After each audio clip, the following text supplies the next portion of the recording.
Donc moi, on m'avait dit d'aborder la question de l'islamophobie comme nouvelle peur, expliquant, donc permettant de comprendre certains votes du Front National. Donc au milieu de plusieurs nouvelles peurs exploitées par le Front National, il y a donc la question de l'islamophobie qui occupe une place majeure dans le palmarès des détestations exploitées par le FN.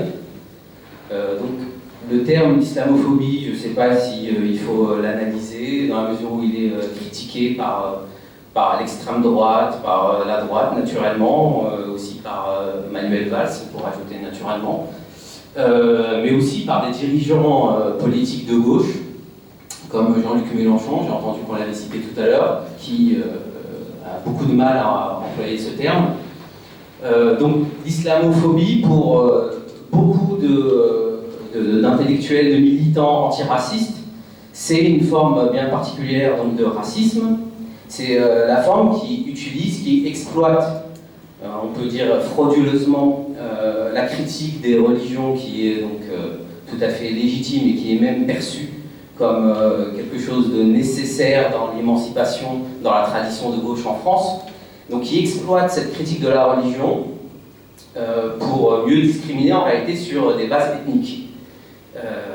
C'est ce que un sociologue qui s'appelle Saïd Bouamama appelle le racisme respectable, ou ce que Pierre Thévagnan appelle le racisme républicain.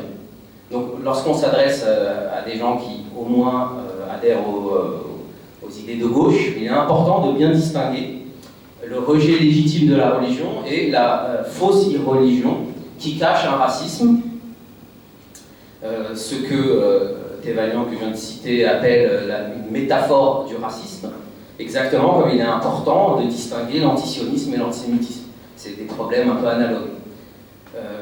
Il y a une des deux attitudes qui est légitime et évidemment défendable et peut-être même nécessaire lorsqu'on est de gauche et qu'on est anticolonialiste, puis il y en a une autre qui est une forme de racisme et qu'on doit tous combattre. Donc, la plupart du temps, l'analyse simple d'une situation de communication suffit, qui parle à qui, où et quand. Critiquer par exemple le judaïsme aujourd'hui à Tel Aviv, c'est pas la même chose que de le faire à Paris en 1942. Vouloir à tout prix critiquer le protestantisme aux États-Unis aujourd'hui, c'est pas la même chose que de le faire à Paris le 24 août 1572. Et donc on devrait penser un petit peu parfois à ces évidences. Maintenant donc, pour comprendre ce dont je veux parler exactement lorsque je parle de l'antisémitisme, de l'islamophobie, ça a été précisé en introduction. Malheureusement, l'analogie est souvent nécessaire, mais bon. Donc au XIXe siècle, l'antisémitisme a en quelque sorte ethnicisé le judaïsme. Ça c'est donc par exemple, il y a beaucoup d'auteurs qui l'ont montré, mais Colette Guillaumin l'a montré dans un livre qui s'appelle L'idéologie raciste, et a même en quelque sorte créé un peuple juif. Et là je fais référence au titre du livre d'histoire de Chomossan. Et donc le mot juif a cessé de désigner uniquement un membre, une personne qui adhère à la religion juive, et ou à une personne qui se sent appartenir à un peuple juif, et s'est mis, sous l'effet de l'antisémitisme, à désigner aussi des personnes qui n'adhèrent pas nécessairement au judaïsme, qui ne se sentent pas nécessairement appartenir à un peuple juif, qui peuvent donc être athées puis se sentir français ou polonais ou allemands. Et parce qu'ils sont descendants d'adhérents au judaïsme et que cela se voit d'une manière ou d'une autre, on les classe de force, en quelque sorte, dans un groupe qu'on appelle les juifs, et on discrimine sur cette base. Donc ça, c'est un auteur qui s'appelle Maxime Rodinson, qui a analysé les différents sens du mot juif dans l'histoire au XXe siècle, et qui a dégagé ce troisième sens, qui est produit par l'effet de l'antisémitisme. On pourrait dire que de la même manière, aujourd'hui, depuis quelques décennies, et conformément d'ailleurs à la manière dont on classifie les populations dans l'Algérie colonisée, on est en train de créer une sorte de race musulmane. Dans la mesure où, pour discriminer une personne qui s'appelle Mohamed ou bien Nassira, je ne vais pas m'intéresser à ses idées métaphysiques, je ne vais pas me demander si elle adhère à tel ou tel dogme de l'islam.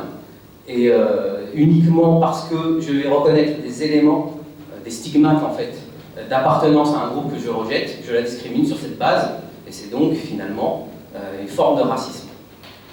C'est pour ça que d'ailleurs souvent les débats sur l'islam qui se concentrent sur des problèmes métaphysiques et des problèmes dogmatiques de l'islam sont souvent des faux débats qui permettent de masquer ce qu'on est réellement en train de faire de façon structurelle et massive.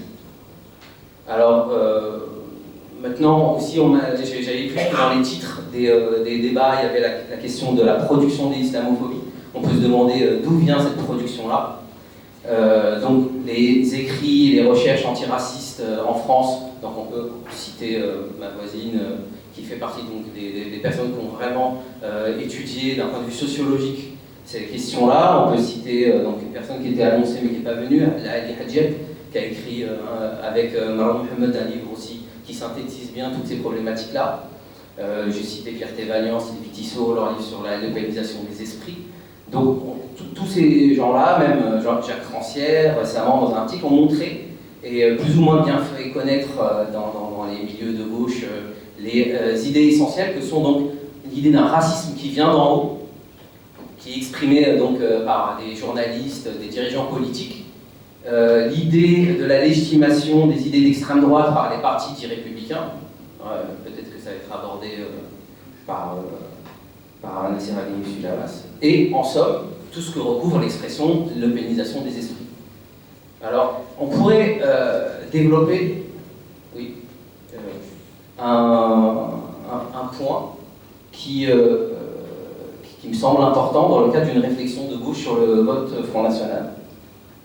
Donc, lorsque, dans le meilleur des cas, on entend certains intellectuels, certains militants engagés dans des partis de gauche et qui sont convaincus des arguments antiracistes, on a l'impression que cette idée du racisme qui vient d'en haut est un peu mal comprise, puisqu'elle débouche parfois sur une construction que je qualifierais de fantasmagorique d'un peuple qui serait pas du tout raciste et qui serait uniquement victime de manipulation d'élites perverses et elles racistes. Alors, en l'occurrence, si je dois par exemple penser à Jean-Luc Mélenchon, lui, il reconnaît l'existence d'élites racistes, mais à chaque fois qu'on en croise une, il est là pour dire non, mais elle n'est pas raciste. Par exemple, il a défendu Éric Zemmour, il a défendu Laurence Rossignol, et puis récemment, il a dit dans un tweet que pour lui, le peuple français n'était pas raciste.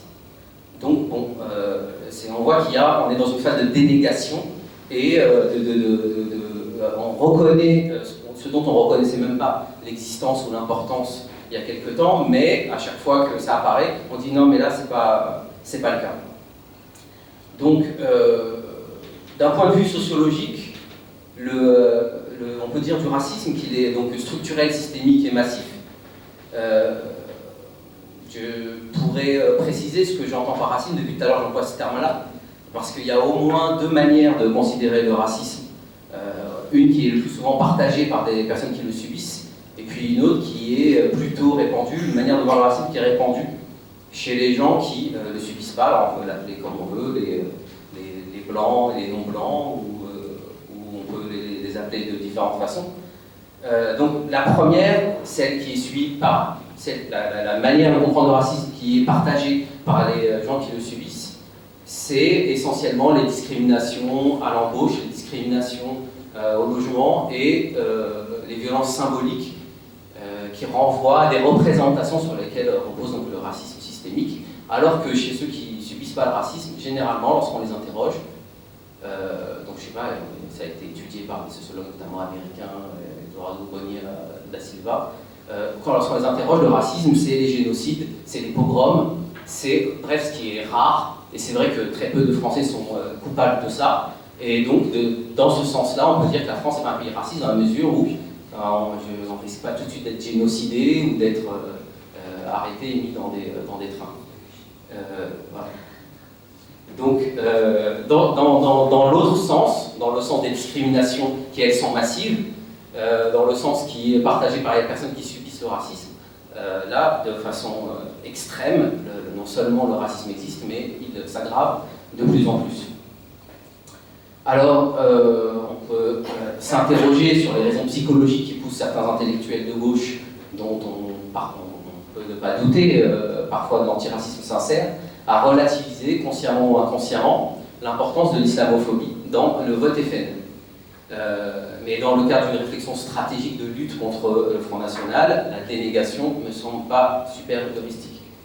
Donc, bon, par conséquent, bon, je vais essayer de résumer, je vais essayer de finir vite là. Le racisme est systémique et cela ne saurait signifier qu'il s'agit comme d'un poison pervers et inoculé uniquement par des puissants manipulateurs. Il s'agit bien d'une idéologie qui est exploitée par des partis politiques pour détourner l'attention, faire diversion lorsqu'on détruit l'État social, lorsqu'on réforme, mais le fait que cette idéologie soit exploitée ne prouve pas du tout qu'elle ne soit pas déjà partagée et répandue. On peut très bien donc exploiter quelque chose dont on pense que ça va marcher parce que les idées reçues déjà les confirment. On présente souvent donc le racisme comme une sorte d'effet de la fascisation. Je ne vais pas développer cette question-là de la fascisation comme élément d'explication du succès du Front National. Alors, comme un effet donc, de la fascisation, moi je ne pense pas non plus que ce soit une cause de la fascisation, mais si on voit les choses de manière dialectique, on peut en conclure qu'on ne saurait lutter contre le Front National sans s'attaquer à ce qui explique en grande partie son succès.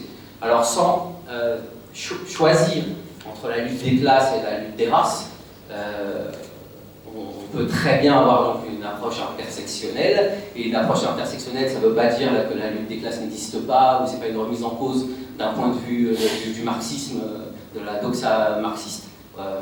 Si on remet en cause le terme sociétal et qu'on considère que les questions de racisme, les questions de sexisme, les questions d'homophobie sont des questions sociales, eh bien, on peut très bien adopter une démarche marxiste de lutte des classes qui intègre les idées simples de double domination qui touchent donc les prolétaires immigrés ou enfants d'immigrés racisés, et de double domination d'ailleurs dans plein d'autres dimensions, donc lorsqu'il s'agit donc de femmes racisées, c'est triple domination, etc. Bon, je pense que je peux m'arrêter là. Vous voulez, bon.